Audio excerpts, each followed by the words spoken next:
15,000 pesos na ayuda sa mga rice retailer na apektado kan price ceiling. Pigpo na nang ipanaungon niyan na aldaw. Mga benepisyaryo nagpapasalamat sa naresibing ayuda na panghipno subuot sa pagkalugi puon kan ipinautob ang price ceiling. Ang detalye aramon ta sa pagtutok live ni Chris Novello. Chris?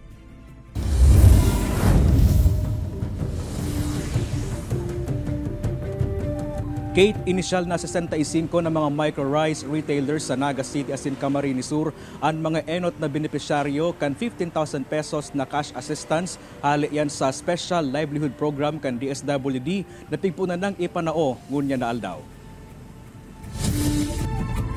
Pinuna nang i-distribute sa pirang rice retailer sa Camarines Sur na apektado kan price ceiling ang 15,000 pesos na ayuda gikan sa Department of Social Welfare and Development o DSWD. Saro sa mga nakaresibi kay ni si Juliet Palma kan Goa Camarines Sur na aminadong lugi makalisi pa bakal ang tindang well-milled rice sa 45 pesos per kilo as in regular milled rice sa 41 pesos per kilo como pagutob sa Executive Order No. 39 ni Presidente Bongbong Marcos. Mahal pa kaya subutan bakal nindakan bagas alaga di pinabakal maninisa pa bang kantidad. Pig 41 at saka 45 doon kami logi.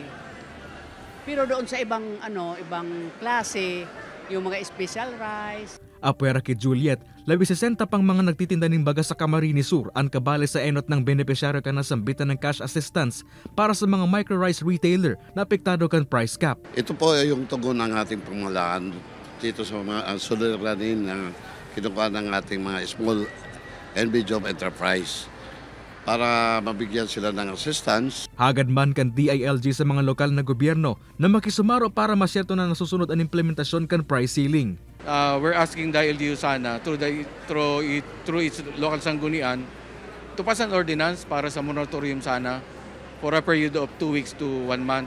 And if they want to make it longer period, okay lang. Ang idea is makaution yung impact. Mientras tanto, padagos man ang pagigibong monitoring kan DTI as iba pang katuwang na ahensya sa mga merkado sa rehiyon nga nang day matauaning tsansa ang mga taong mananamantala sa siring na sitwasyon. Kasi kapag hindi sila sumunod, the more na medyo mapapadelay yung penalty. Okay po? So, ang mag-issue actually ng notice of violation is the Department of Agriculture kasi sila yung may mandato.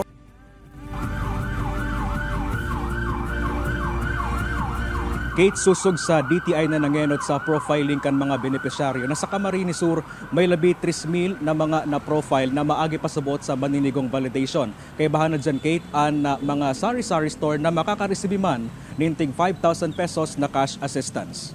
Kate? Alright, Jos Mabalos, Chris.